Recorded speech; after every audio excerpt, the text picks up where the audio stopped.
All right, so my name is Joan Pierce, and the purpose of my presentation tonight is to explain to you some of the concepts and philosophies that I relied on as the president of the New England Society of Botanical Artists. And I was honored to be elected president of this organization in December of 2015, and I served for 2 years until December of 2017. At NESBA, if you don't know, the organization is a very dynamic organization, lots of energy, lots of creativity, and some very strong-willed members. Being the president is difficult, let me tell you. However, I'm not here to tell you about the difficulties. I'm here to tell you about some of the things that helped me deal with being the presidency. The New England Society of Botanical Artists they have a long mission statement. So I'm just going to read to you one sentence. The New England Society of Botanical Artists works to promote public appreciation of the art and science of botanical art and illustration in New England. Through its art, NESBA emphasizes New England plant diversity and its preservation. Now, Sue Ellen, in getting us to make a presentation, said there are 3 important things that you have to remember. One is to have some humor. The other is to include a personal element. And the third is that you need to have 3 stories. So I'm going to start with story number 1. And there is a fairly long introduction in this part of my talk. This is the most important. So I'm going to be telling you the philosophies that I used and ideas, again, in helping me deal with being the presidency of this organization. And it starts with, in 2013, I was driving home on a Sunday evening. It was dark. It was probably in the fall. And I was listening to the radio. And as I was driving down the street, I became aware that on the radio was a program. It was a public radio station. And there was an MC introducing a speaker. And the audience was something like the Boston Chamber of Commerce. This was a business group, high-level business group. And the speaker who was being introduced was a woman by the name of Joan Chang. I'd never heard of her at the time, but I since have seen a number of articles about her. Joanne, as the person introducing her explained, was a mathematician by training. She had been in the investment business for a number of years, and she finally got fed up with it, decided to follow her heart, and invested all of her savings in and bought a bakery because she really wanted to be a baker. So in spite of all of her intelligence and drive, the first year of running this bakery she felt was practically a disaster, and she almost quit. She would go home every night in tears. She didn't know what to do. Finally, she did, at the suggestion of a good friend who ultimately became her husband, Christopher Myers, she did some real soul searching. And she came up with these guiding principles or philosophies for running her business. And the reason this is so important, and I want to get this across to you, is that these philosophies are not about economics. They are about the human element of running a business. And this is why these philosophies can be something that any of us can bring to our life in other organizations or dealing with family or colleagues. That here is this woman who is a mathematician by training, has worked in the investment world, and her philosophies, she never mentions the bottom line. She never mentions, oh, I reviewed my metrics and came up with a different approach. She never talks about profits or profit margins or increasing the third quarter returns. This is all about looking at human interaction and the human element of running a business. Herself, her employees, and her customers. And I found this fascinating. When she started, she bought one bakery. By the time she was invited to be the speaker, by that time she had expanded to 4 locations of the bakery, Flour Bakery. And she was also, with her husband, co-owning, running a restaurant called Myers and Chang, which is in Chinatown. and the 4 bakeries were just going gangbusters. At the time of this radio program, this will take more than 8 minutes. At the time of this, as I turned down my street and I was listening to her, and again, I'd never heard of her. I'm not an entrepreneur by any means. Her voice was so clear and so calm and so confident that I really enjoyed listening to her, and it became apparent that she had something to say. I turned into my driveway, I shut the engine off, and I sat there almost in the pitch black listening to her until I then turned on the dome light in my little car, and I grabbed the only thing I had to write on, which was this very same file folder, and I know it was in 2013 because there it says 2013, and this is a file folder that I had been using as treasurer when I was treasurer of NESBA. And I grabbed a pen and I just started writing as fast as I could to keep up with her. And so these are my notes. And I read them over again and then put them away. And then when I became president 2 years later, I was cleaning out my treasurer stuff because now it was somebody else's turn. And, oh, look at this. And I started reading it again. I thought, yeah, these are some ideas that are really going to help me as president. So this is where it comes from and what I want to tell you about tonight. So I've asked Deborah to please step forward, and we're going to just run through this list. But again, I want to emphasize that Joanne, while she was talking about her very much for-profit business, the guiding principles are about the human aspect of her business. And when she started seriously evaluating the human part of it, her business flourished. So, we're going to just go through some of them. And the first one is, well, actually, I have a copy in front of me. What she decided to do was write a vision statement for each location. In this case, she started with the 1 bakery. Very, very specific for that particular year. What was her vision for the bakery? And she went into great length to the audience in front of her of exactly what this vision statement was. We don't do this in NESBA, but I could see how it would benefit us if we did. But she talked about what the ambiance should be like in the bakery, what should it smell like when the customer comes in, what the food should look like, what type of experience would the workers have and the customers, and she took great care to explain all of this to her audience.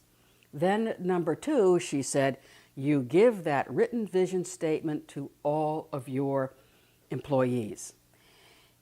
You have to communicate. If the employees don't know your vision, they can't make it happen. So then the third one is, let me see what I finally wrote. Okay, she again places great emphasis on the human element of running her business.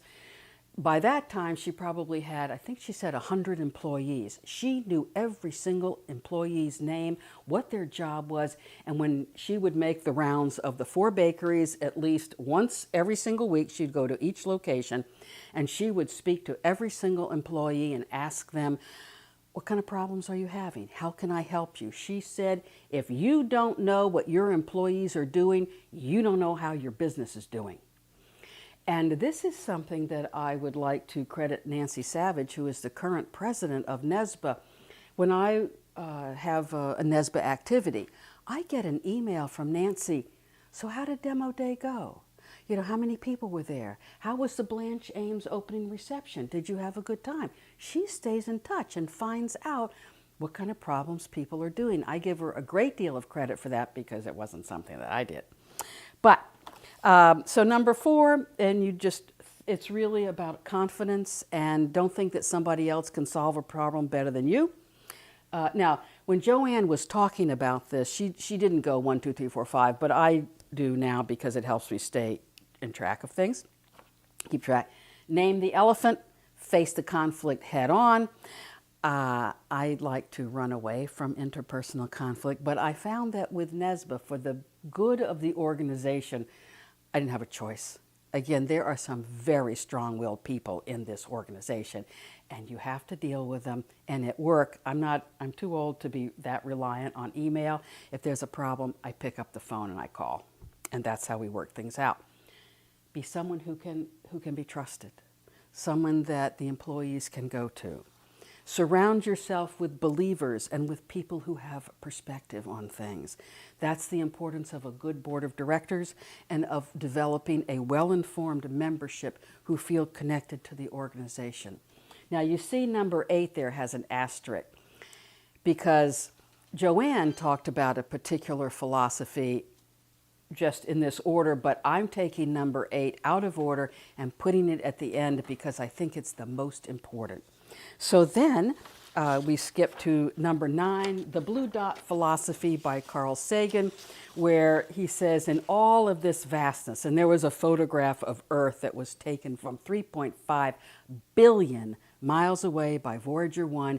It is this mote of dust. And he talks about in all of this vastness, there is no hint that help will come from elsewhere to save us from ourselves.